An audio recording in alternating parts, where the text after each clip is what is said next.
Hello guys, আসসালামু আলাইকুম। কেমন আছেন সবাই? আশা করি ভালো আছেন। গাইস, আজ আপনাদেরকে নিয়ে এলাম আমার নতুন সংগ্রহে থাকা সাইট্রাস গাছগুলোর কাছে। এই গাছগুলো আমি মাত্র কয়েকদিন হলো সংগ্রহ করেছি। কোরিয়ারে হাতে পাওয়ার পর গাছগুলোকে রেস্টে রেখে দিয়েছি। এই হচ্ছে ভিয়েতনামি মালটা। বাংলাদেশের আবহাওয়াতে একটা মানানসই জাত, খুবই ভালো ফলন হয়। এই যে ছোট দুইটা ডাল এবং বড় দুইটা ডাল দিয়ে শুরু, গ্রাফটিং এর চারা এখান থেকে গ্রাফটিং করা। এগুলা সবই পলিতে চারা করা এবং সেখান থেকে গ্রাফটিং করা। তো ভিয়েতনামি মালটা খেতে সুস্বাদু। এখন রুটের কারণে জানি না কি হয়। এটা হচ্ছে সুইট ম্যান্ডারিন। আমি যতগুলো গাছ এনেছি তার ভিতরে এই গাছটাই সবচেয়ে ছোট গাছ, তবুও 1.5 থেকে 2 ফিট। এই যে গ্রাফটিং করা, এখান থেকে গ্রাফটিংটা একটু দুর্বল, তাই আমি সুতা দিয়ে বেঁধে রেখেছি। কোনো রিস্ক নেই, তবুও সুতা দিয়ে বেঁধে রেখেছি যেন কোনো প্রবলেম না হয়। এই যে এটা হচ্ছে সিকি মোসাম্বি। গাছটা 2.5 থেকে 3 ফিট উচ্চ আছে। সবগুলো গাছই ছোট। তো গাছগুলোকে সুন্দর একটা শেপ দিব প্রথমে।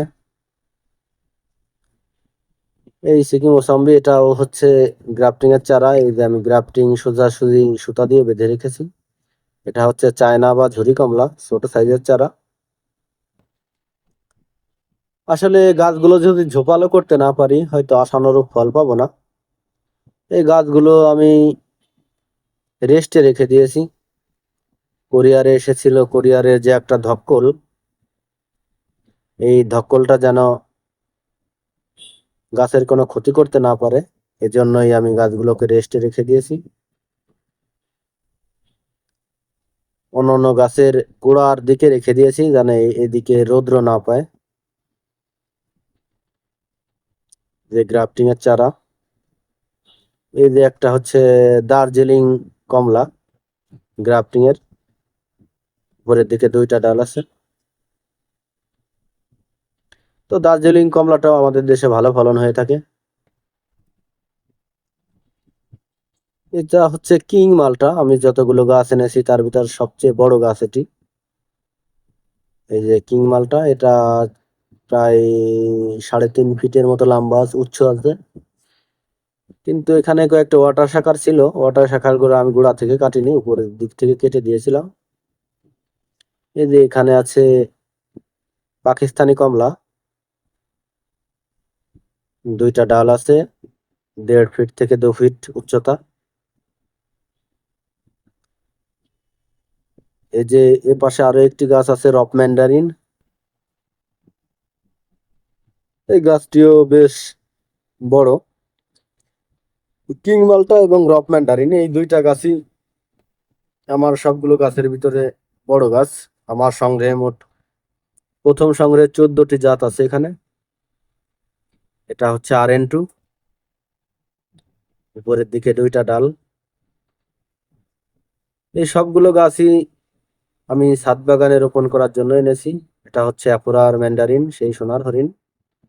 বাংলাদেশের আবহাওয়াতে খুবই ভালো ফলন দিয়ে থাকে এবং ফলের স্বাদও অতুলনীয়। গ্রাফটিং এর এখানে আমার কাছে একটু দুর্বল মনে হয়েছে, তাই আমি সুতা দিয়ে বেঁধে রেখেছি। এটা হচ্ছে ক্লেমন্তি ম্যান্ডারিন। এটাও বাংলাদেশের আবহাওয়াতে ফলন হচ্ছে বিভিন্ন কমার্শিয়াল বাগানে এবং বিভিন্ন ছাদ বাগানে এগুলো ফলন দিয়ে যাচ্ছে। এই সবগুলোই রুট অরেন্টিয়াম। শুনেছি এটাই নাকি বিশ্ববিখ্যাত রুট। যারা বড় বাগানি আছে তারা ভালো বলতে পারবেন। এছাড়া বাংলাদেশে আরো কিছু রুট আছে, পর্যায়ক্রমে সবগুলোই সংগ্রহ করব, তখন হয়তো বলতে পারবো কোনগুলা ভালো কোনগুলা ভালো নয়। তো আপাতত রুট, এই রুটটাতে বিশ্বাস করেছি, তাই এই রুটের গাছগুলো প্রথম সংগ্রহ করেছি। অনেকেই বলে এই রুটের গাছগুলো ভালো হয় এবং এর ফলের স্বাদ গুলো ভালো এবং বিক্স মান মিষ্ট মিষ্টন্নতার যে ব্রিক্স মান এই রুটে নাকি ভালো পাওয়া যায়, এজন্যই এই রুটের গাছগুলো সংগ্রহ করেছি। তো আপনারা চাইলেও বাড়িতে 2-4টা মালটা, কমলা, ম্যান্ডারিন এর গাছ লাগাইতে পারেন, হয়তো কম বেশি ফলন দিবে।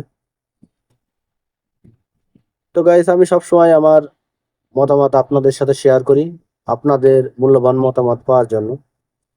আর আমার এই চ্যানেলটি নতুন, আমার বাগানটিও নতুন, তো এই জন্য আপনাদের সহযোগিতা কামনা করি সবসময়। তাই চ্যানেলটি সাবস্ক্রাইব করে পাশেই থাকবেন এবং পরবর্তী আপডেট পেতে পাশেই থাকবেন। ধন্যবাদ সবাইকে।